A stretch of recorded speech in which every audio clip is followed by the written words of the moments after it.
And you can tilt like that. You can take these ugly stickers off it as well. And getting down to the panel itself, what has become an ROG staple, these super thin bezels on the right and left, as well as the top, making it ideal for a surround gaming setup if you're into that sort of thing. I personally am not. And as for the panel itself, you can use this handy test image that I got over on AVS Forum to find out if it is true 8-bit or if it's 6-bit with FRC. So that's a technique that approximates shades that 6-bit panels can't reproduce by reproducing nearby ones and alternating them, and it looks like it does use FRC. So that right side has kind of a mottled appearance to it. So let's fire up a game then, shall we? So at first, Ed wasn't sold. We went straight to 240 hertz and tried with G-Sync and without G-Sync, and thought that maybe whether it's the computer and the game engine struggling to maintain steady 240 FPS, or just the limitations of human perception, it seemed like it was just more numbers, more hertz numbers for the sake of more numbers, without the obvious benefit that going from 60 to 120 or 144 hertz had. But obviously, based on some of the shots being made, it wasn't hurting matters either. Then we decided to try out the ULMB mode, which necessitated a switch to 144 hertz max. And something wasn't quite right.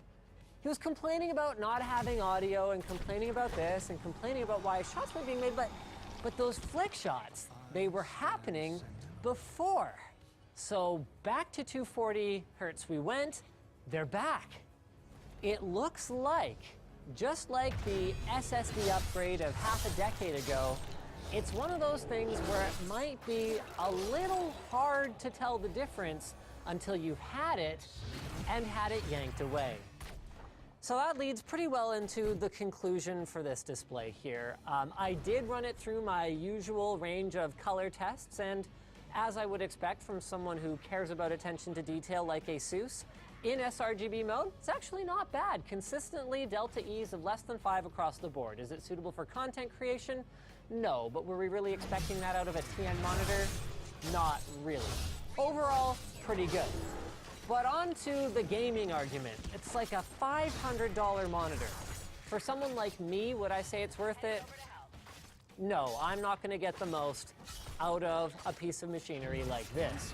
But for someone who actually has more skill, do I think that 240 hertz technology is the way forward for competitive gaming? Absolutely. Do you remember the last time you called your cell phone carrier and someone just like picked up the line and was like, "Hi, can I help you with something?" Of course you don't, because that would have been like before I even had a cell phone. But that's not the case with Ting. At Ting, you don't speak to a robot, you get put through directly to a person, and their pay structure is totally different too.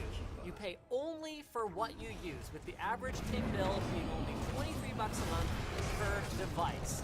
If you're stuck in a contract and you switch to Ting, they'll cover 25% of your cancellation fee up to $75, and they've got new lower mobile data rates across the board, just $10 per gig beyond the first gig. So head over to linus.ting.com and try out their savings calculator. You enter in your last few bills, how much you used, how much you paid for, and it spits out an answer as to whether or not you will save by switching to Ting. And when you sign up at our link, you'll get $25 in service credit or towards a new device. So thanks for watching, guys. If you disliked this video, hit that button. But if you liked it, hit the like button. Get subscribed, woo! Or maybe consider checking out where to buy the products we featured at our Amazon link in the video description. Also down there is our t-shirt store and our community forum, which you should totally join. Super cool.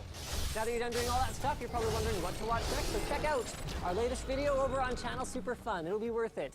I'm not pointing at you, Luke. I'm pointing at the thing in the corner. You're all like, what was the reaction to you?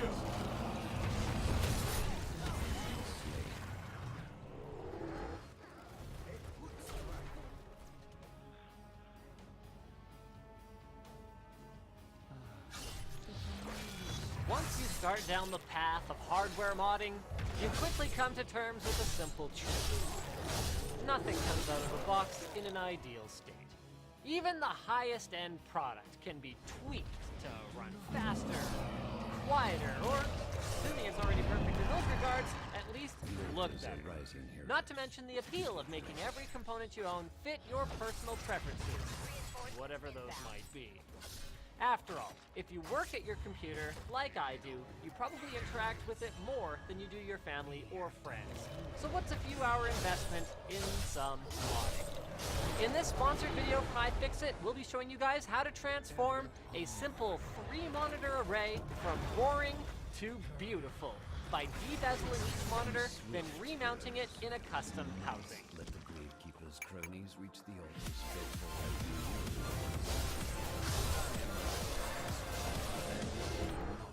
For this project, we wanted to remove the LCD panels from these 3 monitors and remount them in this handmade wooden housing. But Linus, you might ask, why bother with that? There are cheap stands on Amazon that you could use to achieve the same objective and without voiding your warranties. So our first step is to safely get the LCDs out of their plastic casings, and to aid in our disassembly efforts, we'll be using the ProTech toolkit to void our warranties in the smoothest and most professional way possible. And while I might feel confident in my ability to pull off this mod by just freeballing it, I'm trying to cut down on the frequency with which I am brought low by my own hubris, so I'll be referring to this iFixit community guide for step-by-step instructions. Step 1. Unscrew and remove the stand attached to the back of the monitor. Okay, that I could have figured out on my own. Step 2. Lay the monitor flat and begin to loosen the bezels. The display bezel is held to the rear of the case by a few plastic clips that should come free relatively easily. You'll want to use a light, gentle touch and avoid prying with any tools in order to avoid damaging the LCD. This is good advice for modders and proctologists. Though the similarities end at step 3.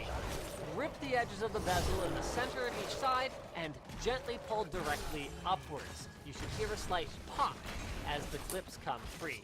If you hear a snap or a crunch, it's likely you've damaged your screen, so to avoid confusion from ambient noise, it's best not to perform this step as part of a balanced breakfast.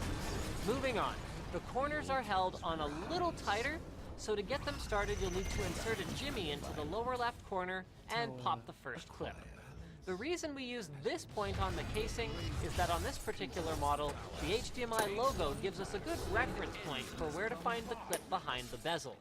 Though if you're exceptionally keen on squeezing every possible ounce of excitement out of your day, feel free to pick any other corner and just fiddle about blindly. After that, the other corners should simply come off with some gentle twisting, but if any prove especially stubborn, don't hesitate to slip them a quick jimmy. Now that we've removed the LCDs from their housings, we can set them aside and work on our custom frame. We assembled this by building 2 boxes out of 2x4s. One to hold 2 horizontal monitors, and one to hold a single vertical unit. Then we attached them at a slight angle. We just used a chop saw to cut to the right length and to get the angles on our joint pieces. Once the LCDs are affixed inside, we'll attach some decorative boarding to make it look classy. Wood paneling, kids, it's not just for vans anymore. So to make these, we just measured from the edge of the frame to the edge of the screen, and then cut strips out of a sheet of balsa and stained them. It's time then for final assembly. We're going to use these existing holes that happen to be on the sides of our monitors to mount brackets, which will then be screwed into our main assembly. Note that if you don't use correctly sized screws when doing any custom mounting with a de-bezeled monitor, it is very easy to inadvertently damage the screw.